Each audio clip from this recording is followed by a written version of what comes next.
Hello, people. I hope all of you are doing well. I am just restarting this book. Mm, had a little gap, was busy somewhere. In the coming time, also, I have some exams, so I just excuse me. I will try to finish this book in December itself, so please have patience. Um, so, without any much further delay, let's begin. Chapter 6, Building Pyramids. The agricultural revolution is one of the most controversial events in history. Some partitions proclaim that it set humankind on the road to prosperity and progress, others insist that it led to perdition. This was the turning point, they say, where sapiens cast off its intimate symbiosis with nature and sprinted towards greed and alienation. Whichever direction the road led, there was no going back. Farming enabled populations to increase so radically and rapidly that no complex agricultural society could ever again sustain itself if it returned to hunting and gathering. Around 10,000 BC, before the transition to agriculture, Earth was home to about 5 to 8 million nomadic foragers. By the 1st century AD, only 1 to 2 million foragers remained, mainly in Australia, America, and Africa. But their numbers were dwarfed by the world's 250 million farmers. The vast majority of farmers lived in permanent settlements. Only a few were nomadic shepherds. Settling down caused most people's turf to shrink dramatically.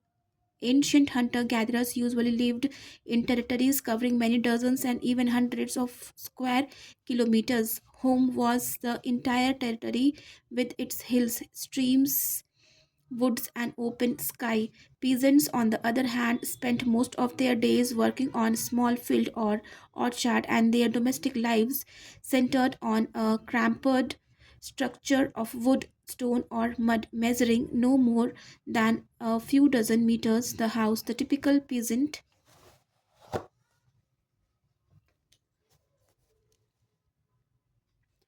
developed a very strong attachment to this structure. This was a far reaching revolution whose impact was psychological as much as architectural.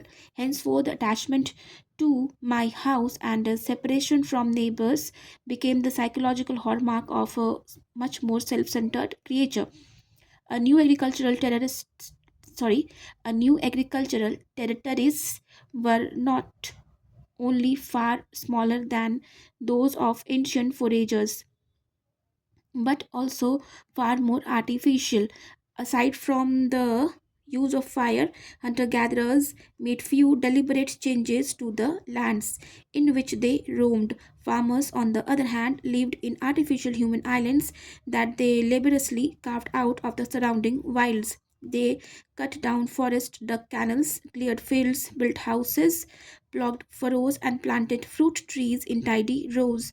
The resulting artificial habitat was meant only for humans and their plants and animals, and was often fenced off by walls and hedges. Farmers Families did all they could to keep out wayward weeds and wild animals. If such interlopers made their way in, they were driven out. If they persisted, their human antagonists sought ways to exterminate them. Particularly strong defenses were erected around the home.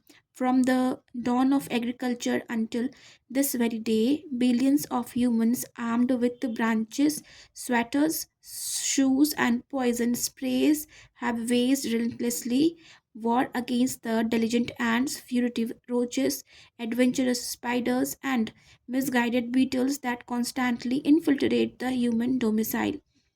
For most of history, these man-made enclaves remained very small, surrounded by expanses of untamed nature. The Earth's surface measures about 510 million square kilometers, of which 155 million is land. As late as AD 1400, The vast majority of farmers, along with their plants and animals, clustered together in an area of just 11 million square kilometers. 2% of planet's surface. Everywhere else was too cold, too hot, too dry, too wet, or otherwise unsuited for cultivation. This minuscule 2% of Earth's surface constituted the stage on which history unfolded.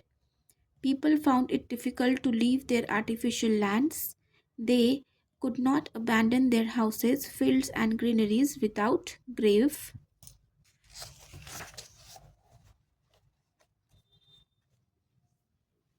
risk of loss.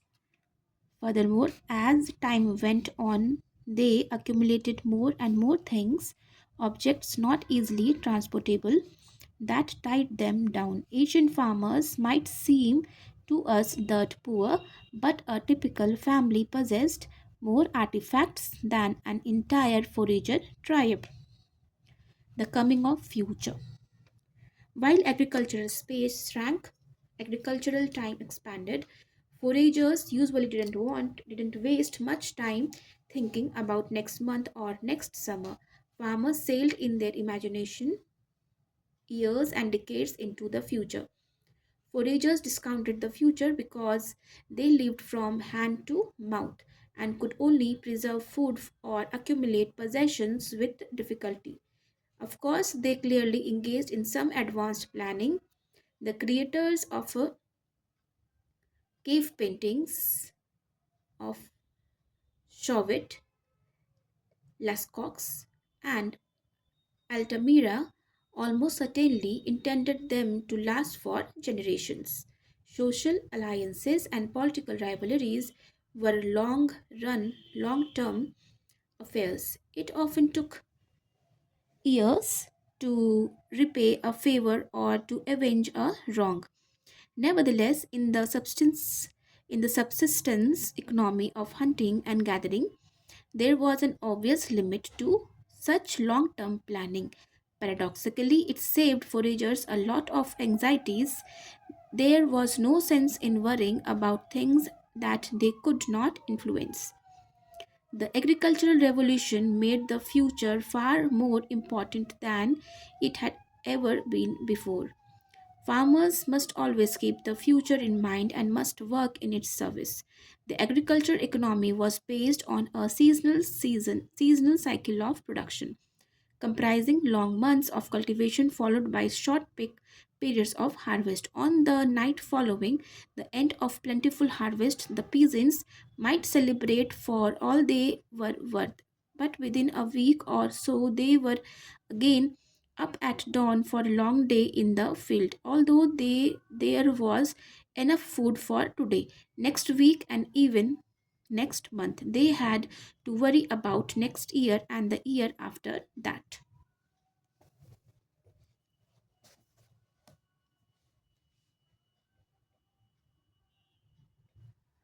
Concern about the future was rooted not only in seasonal cycles of production but also in the fundamental uncertainty of agriculture. Since most villages lived by cultivating a very limited variety of domesticated plants and animals, they were at the mercy of droughts, floods, and pestilence. Peasants were obliged to produce more than they consumed so that they could build up reserves. Without grain in the silos, jars of jar of olive oil in the cellar, cheese in the pantry, and sausages hanging from the rafters, they would starve in bad years.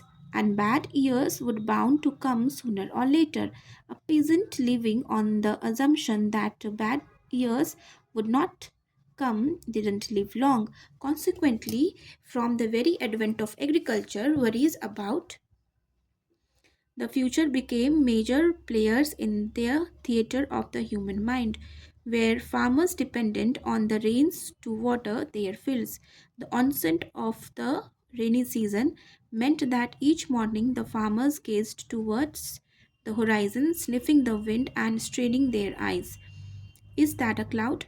Would the rains come on time? Would there be enough? Would violent storms wash the seeds from the fields and batter down seedlings? Meanwhile, in the valleys of Euphrates, Indus, and Yellow rivers, other peasants monitored with no less trepidation the height of the water. They needed the rivers to rise in order to spread the fertile topsoil washed down from the highlands and to enable their vast irrigation systems to fill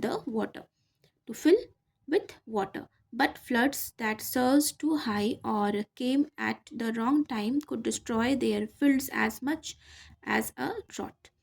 Peasants were worried about the future not just because they had more cause for worry, but also because they could do something about it. They could clear another field, dig another irrigation canal, sow more crops. The anxious peasant was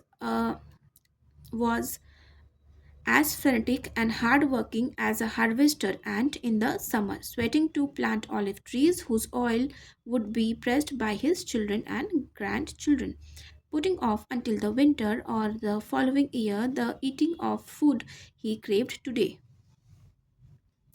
The stress of farming had a far reaching consequences. It was the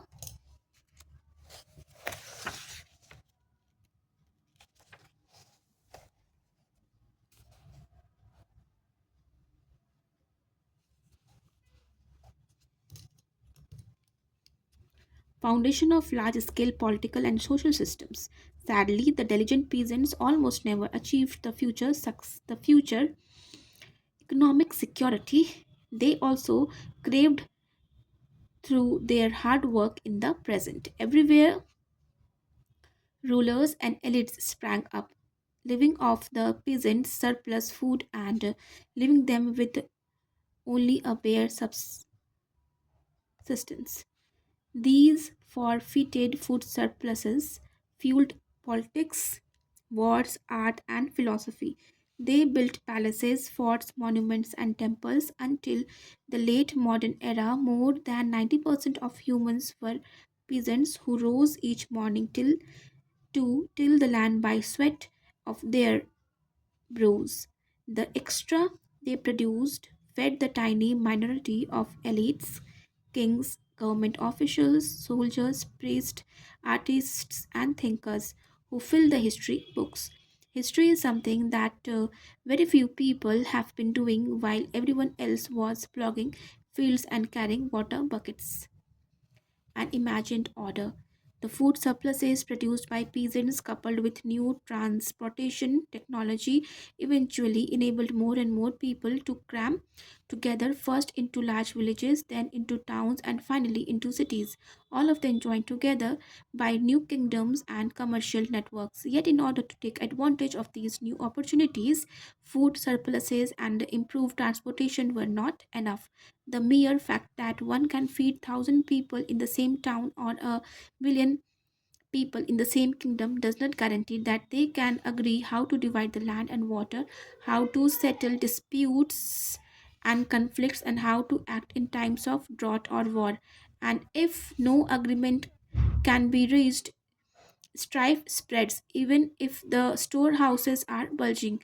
It was not food shortages that caused most of history's wars and revolutions. The French Revolution was spearheaded by affluent lawyers, not by famished peasants. The Roman Republic reached the height of its power in the first century BC when treasure fleets from throughout the Mediterranean enriched the Romans beyond their ancestors' wildest dreams.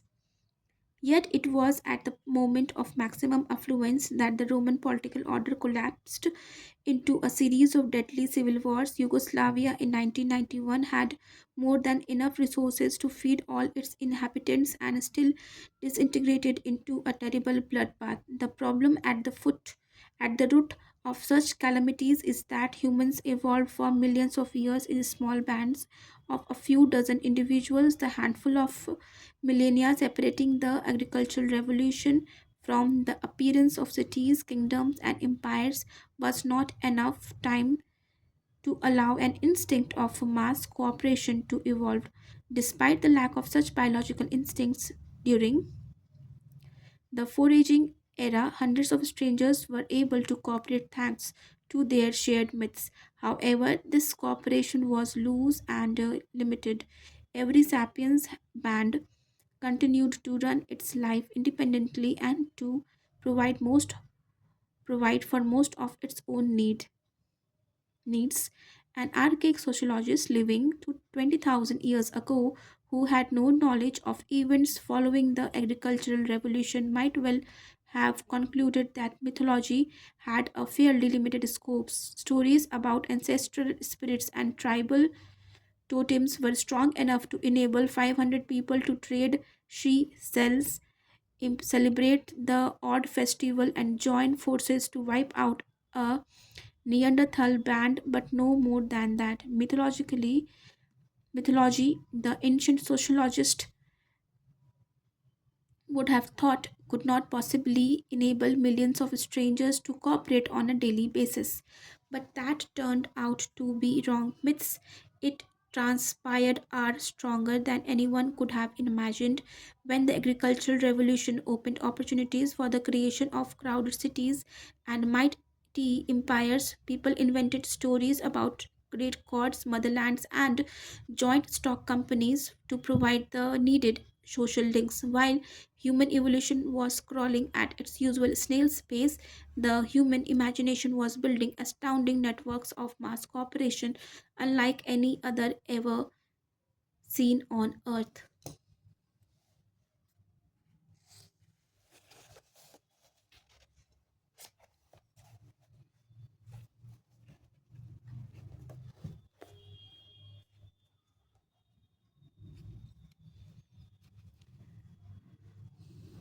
Around 8500 BC, the largest settlement in the world were villages such as Jericho, which contained 100 individuals. By 7000 BC, the town of Catahoic in Anatolia numbered between 5,000 and 10,000 individuals. It may well have been the world's biggest settlement at the time.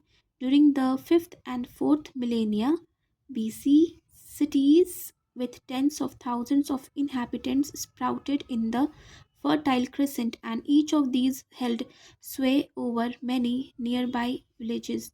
In 3100 BC, the entire lower Nile Valley was united into the First Egyptian kingdom. Its pharaohs ruled thousands of square kilometers and hundreds of thousands of people around 2250 BC. Sargon the Great forged the first empire, the Akkadian. It boasted over a million subjects and a standing army of 5,400 soldiers. Between 1000 BC and 500 BC, the first mega empires appeared in the Middle East. Late Assyrian Empire, the Babylonian Empire, and the Persian Empire. They ruled over many millions of subjects and commanded tens of thousands of soldiers. In 221 BC, the Qin dynasty united China, and shortly afterwards, Rome united the Mediterranean basin. Taxes levied on 40 million Qin subjects paid for a standing army of thousands of hundreds of thousands of soldiers and a complex bureaucracy that employed more than 1 lakh officials. The Roman Empire at its zenith collected taxes from up to 100 million subjects. This revenue financed a standing army of 250,000 to 5 lakh soldiers. A road network still in use 1500 years later, and theaters and amphitheaters that host spectacles to this day. Impressive, no doubt, but we must not harbor rosy illusions about mass cooperation networks operating in Pharaohic, Pharaohic Egypt or the Roman Empire. Cooperation sounds very altruistic, but is not always voluntary and seldom egalitarian.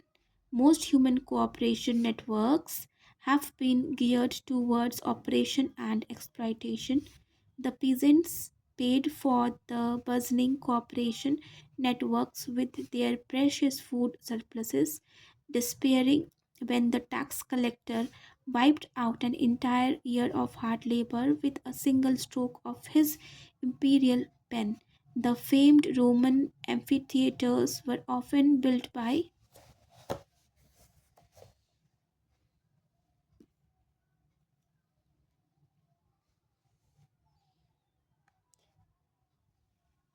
slaves so that the wealthy and the idle Romans could watch other slaves engage in vicious gladiatorial combat.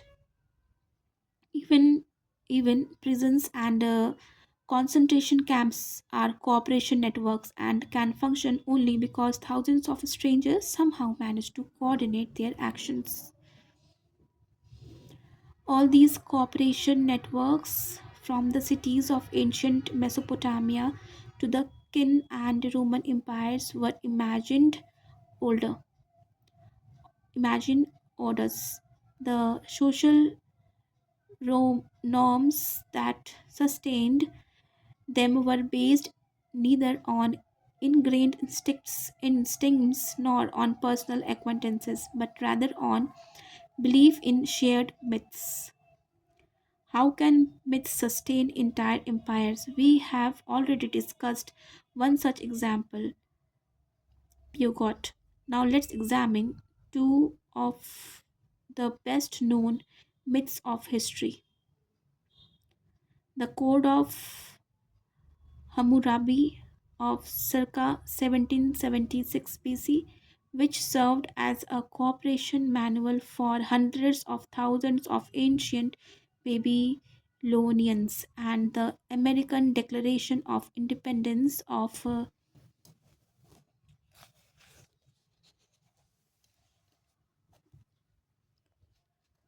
1776, which today still serves as a cooperation manual for hundreds of millions of modern Americans. In 1776 BC, Babylon was the world's biggest city. The Babylonian Empire was probably the world's largest, with more than a million subjects. It ruled most of Mesopotamia, including the bulk of modern Iraq and parts of present day Syria and Iran. The Babylonian king most famous today was Hammurabi. His fame is due primarily to the text that bears his name, the Code of Hammurabi.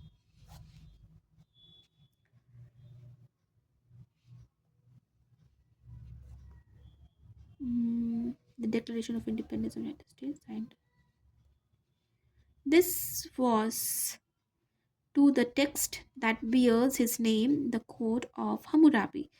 This was a collection of laws and judicial decisions whose aim was to present Hammurabi as a role model of a just king, serve as a basis for a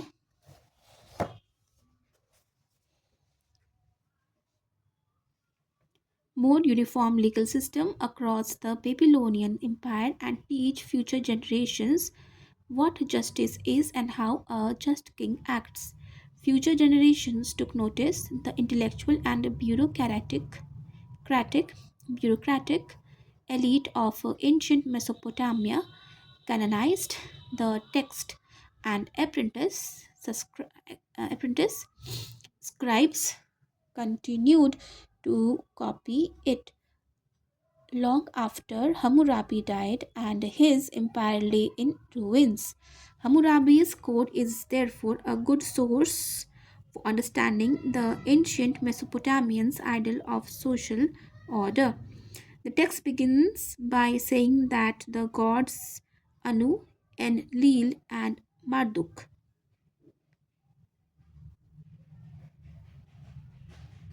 The leading deities of the Mesopotamian pantheon appointed Hammurabi to make justice prevail in the land, to abolish the wicked and the evil, to prevent the strong from oppressing the weak. It then lists about 300 judgments given in the set formula. If such and such a thing happens, just such is the judgment. For example, judgments 196 to 9 and 209 to 14 read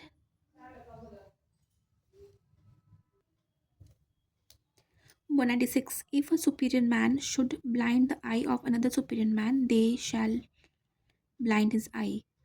And 197, if he should break the bone of another superior man, they shall break his bone. 198, if he should blind the eye of a commoner or break the bone of a commoner, he shall weigh and deliver 60 shekels of silver. 199, if he should blind the eye of a slave of a superior man or break the bone of a slave of a superior man,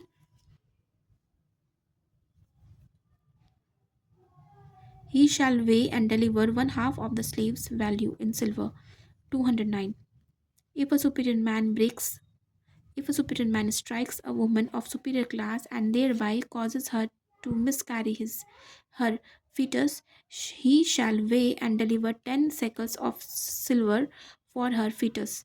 210. If the woman should die, they shall kill his daughter. My God. 211.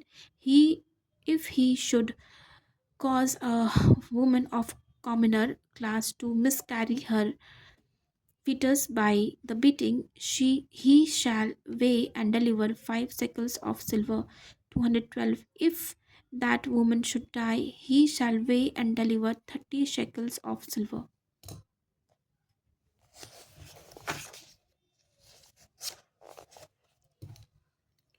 213. If he strikes a slave woman of a superior man and thereby causes her to miscarry her fetus, he shall weigh and deliver 2 shekels of silver. If that slave woman should die, he shall weigh and deliver 20 shekels of silver. After listing his judgments, Hammurabi again declares that these are just decisions which Hammurabi, the able king, has established and thereby has directed the land along the course of truth and the correct way of life. I am Hammurabi, noble king. I have not been careless or negligent towards humankind, granted to my care by the god Enil, and with those shepherding the god Marduk charged me. Hammurabi's code asserts that Babylonian social order is rooted in universal and eternal principles of justice dictated by the gods. The principle of hierarchy is of paramount importance. According to the code, people are divided into two genders and three classes. Superior people, commoners, and slaves. Members of each gender and class have different values. The life of a female commoner is worth 30 silver shekels and that of a slave woman 20 silver shekels, whereas the eye of a male commoner is worth 60 silver shekels. The code also establishes a strict hierarchy within families, according to which children are not independent persons but rather the property of their parents. Hence, if one superior man kills the daughter of another superior man, the killer's daughter is executed in punishment. To us, it may seem strange that the killer remained unharmed whereas his innocent daughter is killed, but to Hammurabi and Babylonians, this seemed perfectly just. Hammurabi's code was based on the premise that if the king's subjects all accepted their positions in the hierarchy and acted accordingly, the empire's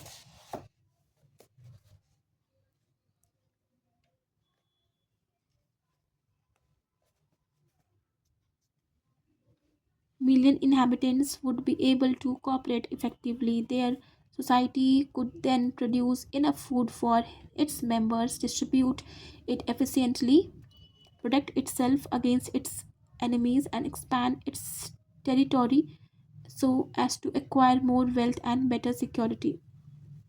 after 3500 years after About 3,500 years after Hammurabi's death, the inhabitants of 13 British colonies in North America felt that the King of England was treating them unjustly. Their representatives gathered in the city of Philadelphia, and on 4 July 1776, the colonies declared that their inhabitants were no longer subjects of the British Crown.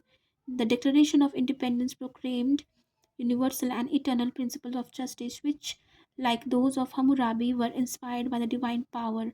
However, the most important principle dictated by the American god was somewhat different from the principle dictated by the gods of Babylon. The American Declaration of Independence asserts then, we hold these truths to be self evident that all men are created equal, that they are endowed by their Creator with certain alienable rights, that among these are life, liberty, and pursuit of happiness.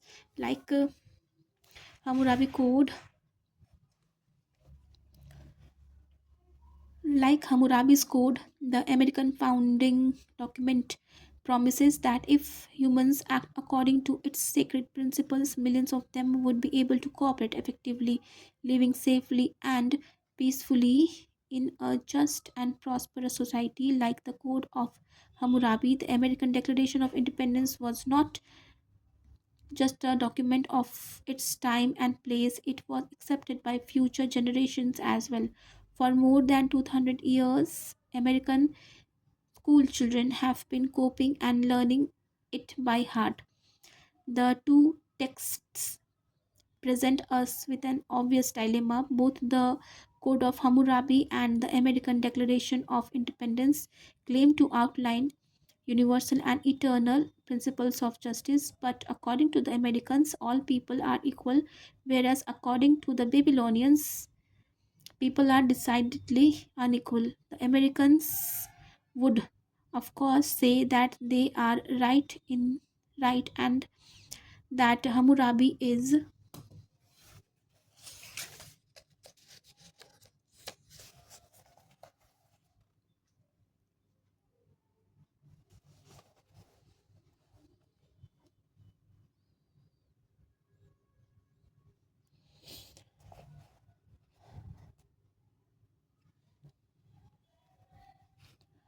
wrong.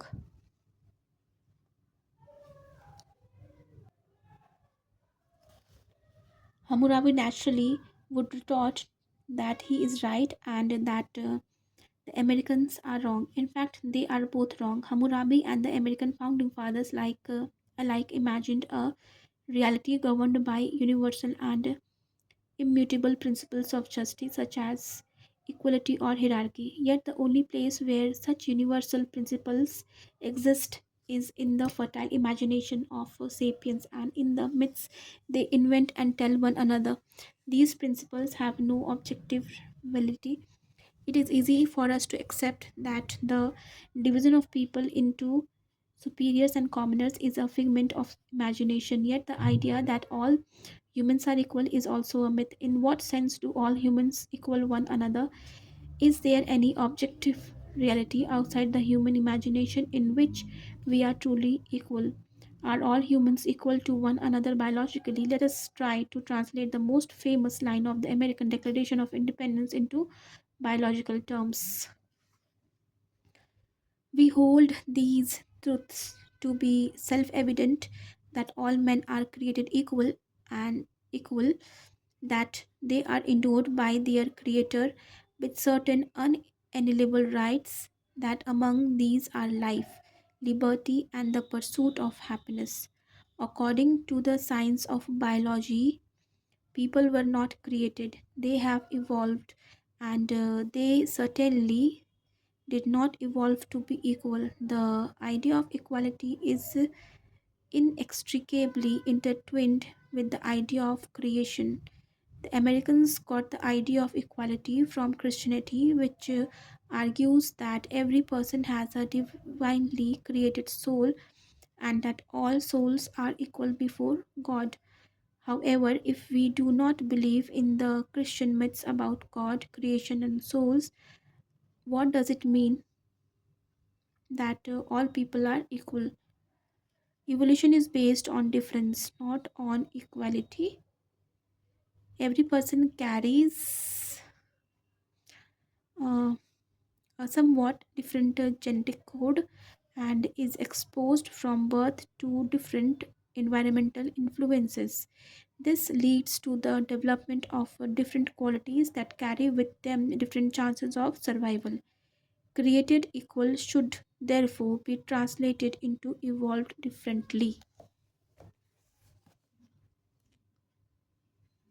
Just as people were never created, neither, according to the science of biology, is there a creator or is the creator who endows them with anything. There is only a blind evolutionary process devoid of any purpose, leading to the birth of individuals endowed by their creator should be translated into born. Equally, there are no such things as rights in biology, there are only organs, abilities, and characteristics. Birds fly not because they have right to fly, but because they have wings. And it's not true that these organs, abilities, and characteristics are unalienable.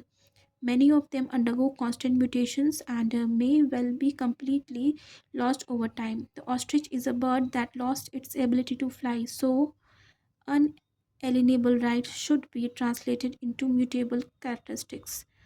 And what are the characteristics that evolved in humans' life? Certainly, but liberty. There is no such thing in biology, just like equality, rights, and limited liability companies. Liberty is something that people invented and that exists only in their imagination from a biological point viewpoint. It is meaningless to say that humans in democratic societies are free, whereas humans in dictatorships are unfree. And what about happiness? So far, biological research has failed to come up with a clear definition of happiness or a way to measure it objectively. Most biological studies acknowledge only the existence of pleasure, which is more easily defined and measured. So, life, liberty, and pursuit of happiness should be translated into life and the pursuit of pleasure.